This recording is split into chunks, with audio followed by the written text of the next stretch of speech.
Did you know that over 80% of native English speakers use phrasal verbs every single minute during an ordinary conversation about travel without even realizing it? That is exactly right, Peter.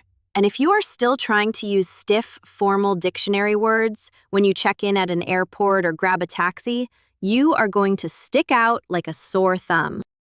I completely agree, Nicole, because last summer when I traveled to Edinburgh, I kept saying, "I wish to depart," instead of just saying, "I want to check out." And the hotel clerk looked at me like I was from another planet. Oh, Peter, you and your academic language are always a comedy show. But that is precisely why we are here today at Peter's English Lab to help our incredible community break through that stiff textbook barrier and chat naturally. Well, I definitely learned my lesson the hard way after that Scottish trip. So today we are throwing away the old textbooks and sharing a completely fresh story about an adventure in a bustling city called New Bristol.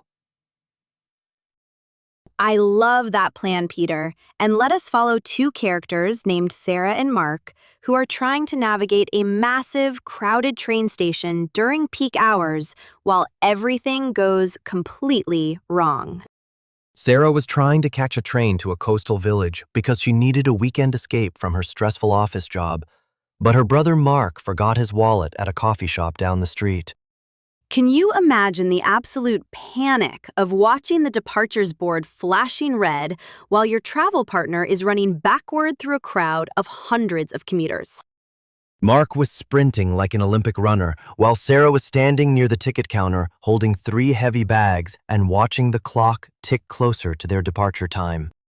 And this is where our first real-world travel situation gets interesting, because she had to talk to the station agent using natural spoken structures rather than formal sentences. She didn't say, "I request information regarding the subsequent locomotive." Instead, she just asked when the next train pulls in. Perfect example, Peter, because pulls in is so natural for trains arriving at a platform, and the agents immediately understood her anxiety. The agent told her that the Coastal Express was running 15 minutes late, which gave Mark just enough time to hurry back with his wallet in his hand and a huge apologetic smile on his face. But the drama did not stop there, because as soon as they finally stepped onto the train, they realized someone else was sitting in their reserved seats near the window. Mark had to politely tell the passengers that they needed to move, but instead of being aggressive, he used a very smooth, casual approach to clear up the misunderstanding. He just said, "Excuse me, I think there is a little mix-up with our seat numbers." Exactly, Nicole and mix-up is such a brilliant intermediate phrase to use when you want to describe a confusing mistake without making people defensive. It softens the blow completely, and the other passengers realized they were in car C instead of car D, so they quickly gathered their jackets and moved along.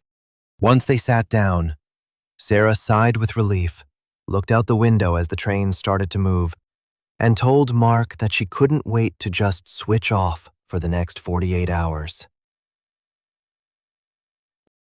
And that is the ultimate goal of a great weekend trip, isn't it? Just to switch off and leave all your daily worries behind on the platform? Speaking of travel surprises, here is a linguistic curiosity that almost nobody notices. But native speakers use the word up after travel verbs constantly to completely change their meaning. That is a fascinating point, Nicole, because if you say speed, you just mean velocity. But if you say speed up, you are expressing a sudden urgency to move faster because you are late. Exactly. And it works the same way with clearing a path versus clearing up a misunderstanding, or checking a document versus checking in for your flight. It is almost like the word up acts as a booster rocket for the verb, making it feel more active and complete for daily speech. Which brings us perfectly to our grammar rule breakdown for today, where we need to look at how these phrasal verbs actually function mechanically in a sentence. For our intermediate learners, it is crucial to understand the difference between separable and inseparable phrasal verbs when you are talking about a journey. For instance, when you use the verb drop off, you can easily put the noun right in the middle or at the very end. Right, so you can say, I will drop off Mark at the station, or you can say, I will drop Mark off at the station, and both are perfectly correct. But you have to be incredibly careful when you use a pronoun like him or her, because it must always sit directly in the middle of a separable verb. Yes, you can only say, I will drop him off. And if you say, drop off him, it sounds completely wrong to a native ear. On the flip side, we have completely inseparable phrasal verbs like look after, which means to take care of something or someone. You can never separate that one, so you must always say, Sarah will look after the luggage, and you can never say, Sarah will look the luggage after. That would sound absolutely bizarre, Peter. And the same rule applies to the verb get on when you are boarding a bus or a train.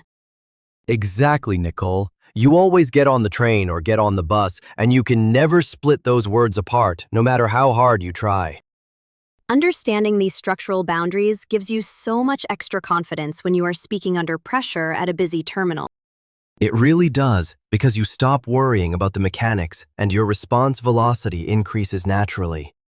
Let us look back at Sarah and Mark, because once their train finally arrived at the coastal town, they had to find a way to reach their remote cottage. They decided to look for a local bus, but the weather suddenly turned terrible, and rain started pouring down on the gravel streets. So instead of waiting at a wet bus stop, Mark decided to call a local taxi company to see if someone could pick them up outside the dark station lobby. The dispatcher told him that a driver was nearby, but they would need to look out for a silver vehicle because the station area was completely packed with tourists. Mark stood by the glass doors, keeping his eyes peeled for that silver car, while Sarah checked her phone to make sure the cottage owner knew they were arriving late. The owner sent a lovely message saying, Don't worry, the keys are inside a lockbox and the heating is already turned on, so you can get comfortable right away. That is the absolute best news you can receive when you are shivering on a cold evening after a long, stressful journey. Now let us break down 5 essential vocabulary words from our story that will elevate your travel conversations from basic to truly intermediate. Our first word is commuter, which describes a person who travels a significant distance to work or school regularly every single day. Next, we have terminal, which is the large building at the beginning or end of a transport line where passengers get on and off planes or trains. Then we have destination, which simply means the final place that you are traveling to or where your journey ends. Our fourth word is delayed, which means happening later than planned because of a problem or bad weather. And finally, we have luggage, which is the collection of bags, suitcases, and containers that you take with you when you travel. Moving on to our everyday expressions, we have 4 incredible idioms that will make you sound like a true native speaker during your next vacation. The first one is to hit the road, which means to depart or start a journey by car or on foot. Then we have to catch the sun, which is a British expression that means to get a little bit sunburned while you are outside enjoying the weather. Our third idiom is to travel light, which means to journey with very few bags or minimal clothing so you can move quickly. And our last expression is off the beaten track, which describes a place that is remote, far away from main roads and not visited by many tourists. Sarah and Mark definitely chose a cottage that was off the beaten track because they wanted absolute peace and quiet away from the city noise. They spent the whole weekend reading books, drinking tea, and listening to the rain fall on the roof of the old cottage. It sounds like the absolute perfect way to recharge your batteries before heading back to the office on Monday morning. It really does, Peter. And that brings us to the end of our discussion today, but we want to leave our listeners with a fun challenge. We would love for you to participate in our community section by writing a short sentence using one of the phrasal verbs or idioms we shared today. Tell us about a time you had to hit the road early, or if you prefer to travel light when you visit a new country. We read every single comment, and it is always the highlight of our week to see your skills progressing so beautifully. Do not forget to give this episode a thumbs up, subscribe to Peter's English Lab, and share it with your fellow language learners. Until next time, keep practicing, keep pushing your boundaries, and have a wonderful week ahead. Goodbye, everyone, and happy traveling.